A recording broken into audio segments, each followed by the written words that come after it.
دریائے فرات میں سونے کا پہاڑ۔ بسم اللہ الرحمن الرحیم۔ پیارے ناظرین، ذرا تصور کریں ایک ایسا دن جب دریائے فرات خشک ہو جائے اور اس کے نیچے سے ایک سونے کا پہاڑ ظاہر ہو۔ کیا آپ جانتے ہیں کہ اس پیش گوئی کا ذکر ایک حدیث میں کیا گیا ہے؟ اور کیا یہ قیامت کی نشانی ہے؟ یہ سونے کا پہاڑ لوگوں کی جانیں لینے کا سبب بنے گا۔ آج ہم اس پیش گوئی کے حقائق، اعداد و شمار اور اس سے جڑی تاریخ کا جائزہ لیں گے۔ آپ نے کبھی سوچا ہے کہ دنیا کی سب سے قیمتی چیز کیا ہو سکتی ہے؟ سونا، جس کی چمک آنکھوں کو خیرہ کرتی ہے اور جس کے لیے دنیا بھر میں جنگیں ہو چکی ہیں۔ اب ذرا تصور کریں کہ ایک دریا کے نیچے سے ایک پہاڑ نمودار ہو جس کی ہر طرف سونا ہی سونا ہو۔ یہ منظر کتنا دلکش اور حیران کن ہوگا۔ لیکن کیا آپ جانتے ہیں کہ یہ منظر دنیا کے خاتمے کی ایک بڑی نشانیوں میں سے ایک ہوگا؟ جی ہاں، یہ سونے کا پہاڑ دریائے فرات کے نیچے چھپا ہوا ہے، جس کا ذکر ایک حدیث شریف میں بھی آیا ہے۔ رسول اللہ صلی اللہ علیہ وآلہ وسلم کی ایک حدیث میں ذکر ہے کہ دریائے فرات ایک دن خشک ہو جائے گا اور اس کے نیچے سے سونے کا ایک پہاڑ نکلے گا۔ صحیح مسلم کی روایت کے مطابق حضرت ابو ہریرہ رضی اللہ تعالی عنہ سے روایت ہے کہ رسول اللہ صلی اللہ علیہ وآلہ وسلم نے ارشاد فرمایا، فرات ایک دن سونے کا پہاڑ ظاہر کرے گا، لوگ اس پر لڑیں گے اور ہر 100 میں سے 99 لوگ قتل ہو جائیں گے۔ ہر شخص کہے گا کہ شاید میں وہ ہوں جو بچ جائے۔ صحیح مسلم کتاب الفتن حدیث نمبر 2894۔ پیارے ناظرین، حدیث میں اس بات کی جانب متوجہ کرتی ہے کہ جب یہ واقعہ پیش آئے گا تو دنیا میں شدید فتنہ اور خون ریزی ہوگی۔ سونے کی یہ لالچ لوگوں کو اندھا کر دے گی اور ایک عظیم جنگ چھڑ جائے گی جس میں لوگوں کی بڑی تعداد ماری جائے گی۔ دریائے فرات کا شمار دنیا کے قدیم ترین اور عظیم دریاؤں میں ہوتا ہے، جس کا تاریخ و جغرافیائی پس منظر انتہائی اہمیت کا حامل ہے۔ یہ دریا عراق، ترکی اور شام سے گزرتا ہے۔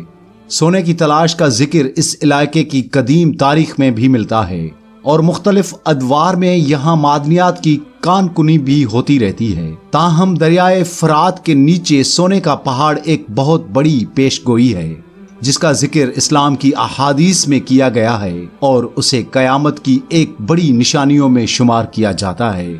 دریائے فرات نہ صرف اپنی قدرتی خوبصورتی اور جغرافیائی اہمیت کے لحاظ سے منفرد ہے، بلکہ یہ دریا انسانی تاریخ میں ایک اہم مقام رکھتا ہے۔ فرات کا شمار دنیا کے ان دریاؤں میں ہوتا ہے جو نہ صرف قدیم تہذیبوں کا گہوارہ رہا ہے، بلکہ اس نے صدیوں سے انسانوں کو زرخیزی اور پانی جیسی بنیادی ضرورت فراہم کی ہے۔ دریائے فرات مشرق وسطیٰ کے 3 اہم ممالک عراق، ترکی اور شام سے گزرتا ہے اور ان ممالک کی معیشت اور تہذیب کے فروغ میں اس کا اہم کردار رہا ہے۔ پیارے ناظرین، تاریخ پر روشنی ڈالیں تو پتہ چلتا ہے کہ دریائے فرات کے ارد گرد بابل، نینوا اور ار جیسی قدیم ترین تہذیبیں آباد تھیں۔ یہ تہذیبیں تقریباً 4000 قبل مسیح اپنی عروج پر تھیں اور آج بھی ان کے آثار ہمیں انسانی تاریخ کی گہرائیوں میں لے جاتے ہیں۔ یہ دریا زرخیزی کی علامت کے طور پر جانا جاتا تھا، جس کی وجہ سے ان علاقوں میں زراعت فروغ پائی اور بڑے شہروں کی تعمیر ممکن ہوئی۔ دریائے فرات کے کنارے بابل کی عظیم سلطنت بھی پروان چڑھی۔ بابل کی تہذیب دنیا کی عظیم ترین تہذیبوں میں سے ایک سمجھی جاتی ہے۔ اس کے علاوہ آشوریوں اور سموریوں جیسی عظیم قوموں کی سلطنتیں بھی اس دریا کے ارد گرد قائم ہوئیں، جنہوں نے انسانی تہذیب کو بے شمار علمی اور ثقافتی ورثے دیے۔ دریائے فرات کی لمبائی تقریباً 2800 کلومیٹر ہے، جو اسے دنیا کے طویل ترین دریاؤں میں شامل کرتی ہے۔ یہ دریا مشرق وسطیٰ کے کئی اہم علاقوں کو سیراب کرتا ہے اور اس کی شاخیں زراعتی زمینوں کو زرخیز بناتی ہیں۔ قدیم دور میں اس دریا کی وجہ سے اس علاقے کو ہلال الخصیص کہا جاتا تھا، جو کہ دنیا کی پہلی تہذیبوں کی بنیاد تصور کی جاتی ہے۔ پیارے ناظرین، حیران کن بات یہ ہے کہ آج کے دور میں دریائے فرات کا پانی مسلسل کم ہوتا جا رہا ہے، جس کے پیچھے کئی عوامل ہیں۔ جدید ماحولیاتی تبدیلیاں، ڈیمز کی تعمیر اور پانی کے بے جا استعمال کے باعث دریائے فرات میں پانی کی شدید کمی پیدا ہو رہی ہے۔ ایک رپورٹ کے مطابق 2020 میں دریائے فرات کا پانی 40 سے 50% تک کم ہو چکا تھا اور عراق کے بعض مقامات پر یہ دریا تقریباً خشک ہو چکا ہے۔ ترکی نے 1990 کے بعد دریائے فرات پر کئی بڑے ڈیمز تعمیر کیے ہیں، جن میں آتا ترک ڈیم سب سے بڑا ڈیم ہے۔ اسے نیچے کے علاقوں میں پانی کی قلت میں اضافہ ہوا ہے۔ یہ صورتحال اس بات کی جانب اشارہ کرتی ہے کہ دریائے فرات کے خشک ہونے کی پیش گوئی اب حقیقت کے قریب پہنچ رہی ہے۔ سونا ہمیشہ سے انسانوں کی کمزوری رہا ہے۔ تاریخ گواہ ہے کہ سونے کی محبت نے خاندانوں کو برباد کیا، قوموں کو جنگوں میں دھکیلا اور انسانیت کو ہلاکت کے دھانے پر پہنچا دیا۔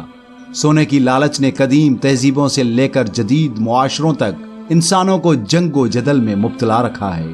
ہسپانویوں کی جنوبی امریکہ میں آمد کے دوران 1500 کی دہائی میں سونے کی تلاش نے انکا اور ایزٹیک تہذیبوں کو تباہ کر دیا۔ اسی طرح 1848 میں امریکہ میں کیلیفورنیا گولڈ رش کے دوران ہزاروں لوگ سونے کی تلاش میں اپنی زندگیاں گوا بیٹھے اور اسے ایک بڑے پیمانے پر انسانی ہلاکتیں ہوئیں۔ اسی طرح جب دریائے فرات کا سونا ظاہر ہوا تو یہ آخری اور عظیم فتنہ بنے گا۔ لوگ اس کی محبت میں مبتلا ہو کر جنگ و جدل کریں گے، اور جیسا کہ حدیث میں آیا ہے، ہر 100 میں سے 99 لوگ مارے جائیں گے۔ یہ سونا ایک آزمائش ہوگا، اور جو اس کی لالچ میں پڑے گا وہ اپنی جان گنوا بیٹھے گا۔ یہ حدیث نہ صرف قیامت کی نشانیوں میں سے ایک ہے، بلکہ یہ ہمیں گہری فکر اور رہنمائی بھی فراہم کرتی ہے۔ دراصل اس حدیث میں جو سبق پوشیدہ ہے وہ یہ ہے کہ دنیا کی چمک دمک اور اس کی مادی چیزوں کا کشش ایک فریب ہے جو انسان کو عارضی خوشیوں کی طرف مائل کرتی ہے اور اسے حقیقت سے دور لے جاتی ہے۔ دنیا کی ظاہری چمک اکثر ہمارے ذہنوں اور دلوں کو متاثر کرتی ہے۔ مال و دولت، طاقت اور شہرت وہ چیزیں ہیں جنہیں اکثر لوگ اپنی زندگی کا مقصد سمجھ لیتے ہیں، لیکن یہ دنیاوی چیزیں عارضی ہیں اور ہمیں حقیقتاً کسی دائمی خوشی یا اطمینان نہیں دے سکتی۔ انسان جب ان چیزوں کے پیچھے دوڑتا ہے تو وہ نہ صرف اپنی آخرت کو بھول جاتا ہے بلکہ اپنے ارد گرد کے لوگوں کو بھی نقصان پہنچاتا ہے۔ سونے کا یہ پہاڑ اس بات کی علامت ہے کہ دنیاوی مال و دولت کی لالچ انسان کو کس طرح فتنوں میں مبتلا کر سکتی ہے۔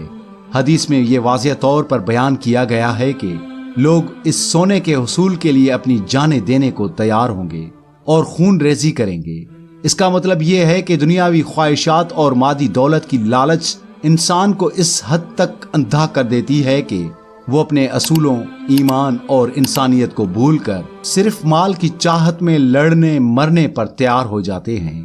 یہ ایک بہت بڑی آزمائش ہے جو ہمیں اپنے ایمان اور نیتوں کا جائزہ لینے کی طرف متوجہ کرتی ہے۔ اس حدیث میں ہمیں یہ بھی سبق دیا گیا ہے کہ ہمیں دنیا کی چمک دمک سے بچنا چاہیے اور اپنے دلوں کو ان چیزوں سے پاک رکھنا چاہیے۔ دنیاوی مال و دولت کا پیچھا کرتے کرتے ہم اکثر یہ بھول جاتے ہیں کہ اصل کامیابی اور اطمینان اللہ کی رضا میں پوشیدہ ہے۔ ہمارا دین ہمیں صبر اور قناعت کا درس دیتا ہے۔ قناعت کا مطلب یہ ہے کہ جو کچھ اللہ نے ہمیں دیا ہے اس پر خوش ہوں اور شکر گزار رہیں۔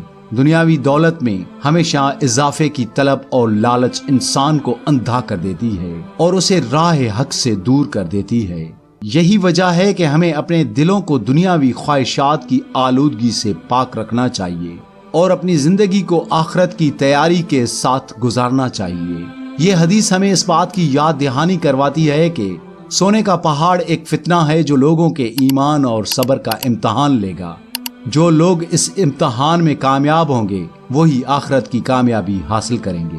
دنیا کی محبت ہمیں ہمیشہ عارضی خوشیوں اور نعمتوں کی طرف مائل کرتی ہے، لیکن ہمیں یہ یاد رکھنا چاہیے کہ یہ دنیا صرف ایک آزمائش گاہ ہے۔ اصل کامیابی اور خوشی آخرت کی زندگی میں ہے، جہاں ہمیں اللہ کی رضا اور جنت کی دائمی نعمتیں نصیب ہوں گی۔ اس لیے ہمیں اپنی زندگی میں توازن پیدا کرنے کی ضرورت ہے۔ دنیاوی مال و دولت کے پیچھے بھاگنے کے بجائے ہمیں اپنی آخرت کی تیاری کرنی چاہیے۔ ہمیں ہر حال میں اللہ کی رضا کو مقدم رکھنا چاہیے اور دنیا کی محبت سے بچنا چاہیے۔